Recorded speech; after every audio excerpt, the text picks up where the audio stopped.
Welcome back to Peer-Guided DBT Lessons, provided by DBT Skills Application, Peers Helping Peers. This week's lesson, marked 3-18 in our Emotion Regulation module, we'll be looking at SMART goals.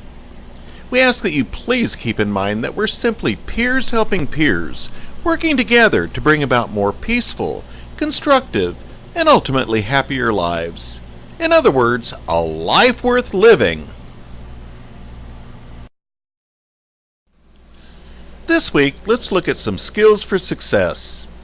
These goal-related skills are covered in two sections. Number 1, vitals for motivation, and number 2, SMART goals for effectiveness. Let's start by looking at goal-setting theory. Goal-setting theory highlights the importance of goal setting by proposing that those who set goals for themselves are more likely to achieve success than those who do not. Researcher Edwin Locke was instrumental in proving goal-setting theory to be true and the proposed 5 principles of effective goal setting. When looking at SMART goals, it's important to understand goal-setting theory, not only to provide some basis for the idea that setting good goals is beneficial, but also to show the ways in which SMART goals help you fulfill its principles.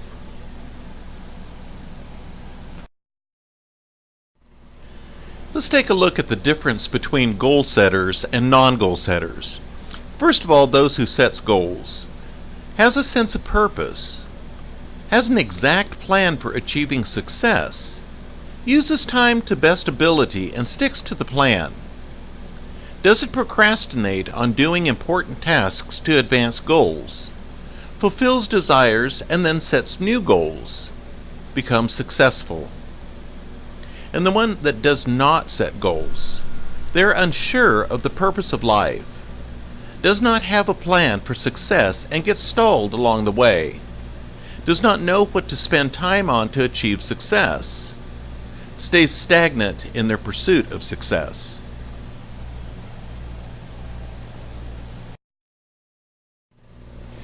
These are the principles of goal-setting theory. Number 1, clarity. Goals need to be clear and easily understood in order for them to be most effective.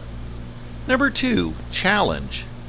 Good goals have a high enough level of difficulty that you actually have to push yourself in order to achieve them. Number 3, commitment. Without a high level of commitment, it's difficult to achieve any goal, especially those that are somewhat challenging. Number 4, feedback. You need to be able to receive information about how well you are progressing towards your goal.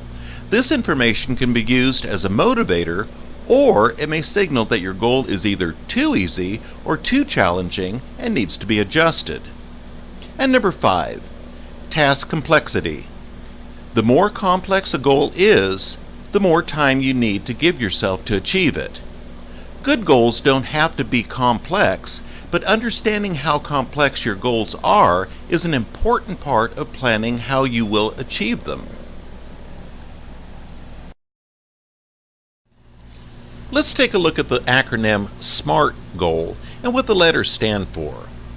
First of all, S is for specific, M for measurable, A for attainable, R for relevant, realistic, and resourced, and T for timely.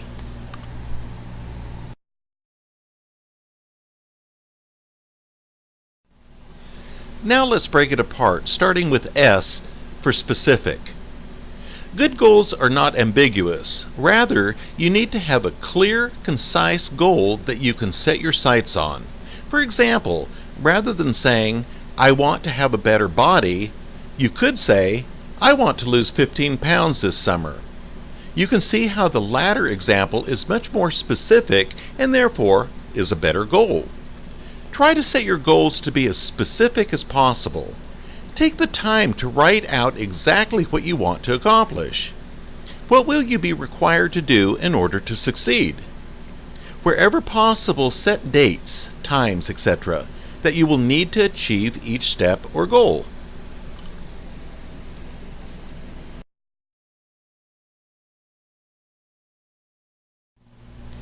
Next is M. Make it measurable. Goals should be capable of being measured to allow you to know when you have met them. How will you know when you have achieved your goal? What will you be doing at that time? What will others notice you doing? What will be different? What will you have started or be doing regularly? What will you have stopped or be doing less of?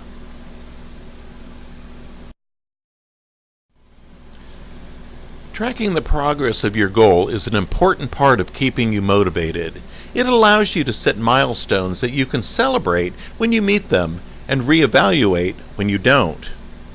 Don't forget to take small steps, and don't forget to applaud yourself. Don't forget to check your vitals. Take the time to write down each step needed to achieve your goal. Take a well-deserved break between steps. You are working towards a goal, not running a race. For tiring tasks, work for 15 minutes, then take a 10 to 15 minute break before working for the next spell. View each step completed as an accomplishment, a milestone. Reward yourself on a job well done for each step finished.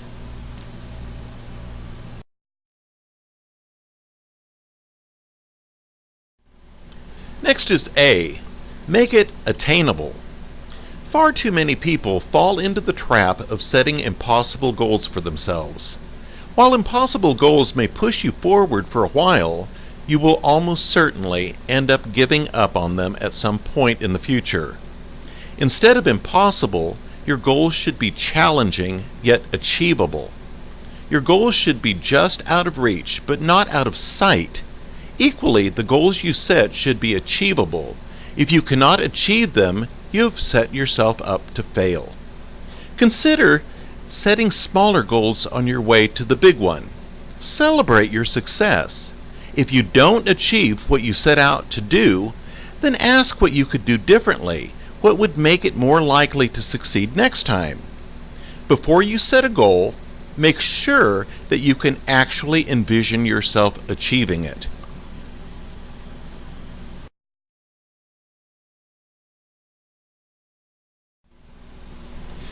Next is R.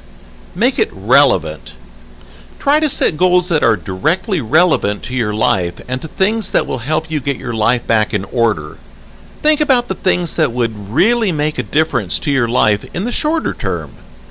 Not all goals are as worthwhile as others. Unless your goal is relevant to your overall plan for your life, achieving it may not accomplish anything. In order to ensure that your goal is beneficial, make sure that it is worth your time. Make sure that achieving it will provide positive benefits to your life, and make sure that this goal aligns to at least some degree with the other goals you have. Make it realistic and resourced. Is this achievable with the resources you have? Are there any other resources you need to help you achieve your goal? How can you access these resources? What problems might you have? What can you do to minimize those problems?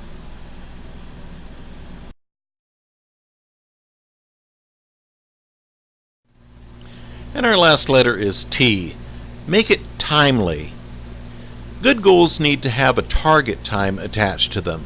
For example, rather than saying, I want to start reading more books, you could say, I want to read 12 books in the next 6 months. You can see how the person who set that second goal will be much more motivated to succeed since they have a target date in mind for their goal. Set a time by which you would like to achieve your goals. Over time, it would be ideal to set a range of short, medium, and long-term goals. However, initially you should seek to set no more than 3 short-term goals to focus your recovery.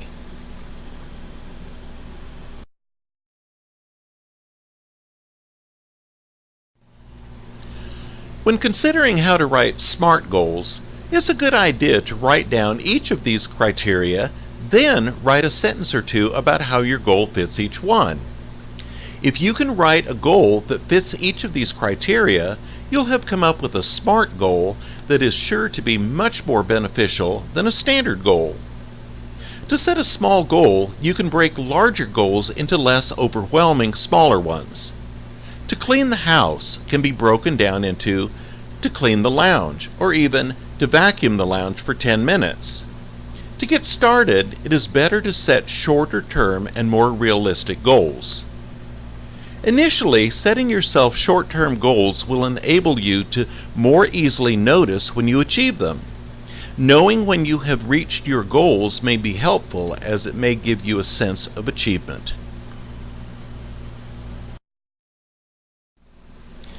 Next week in our peer-guided DBT lessons emotion regulation module, we'll be looking at behavior.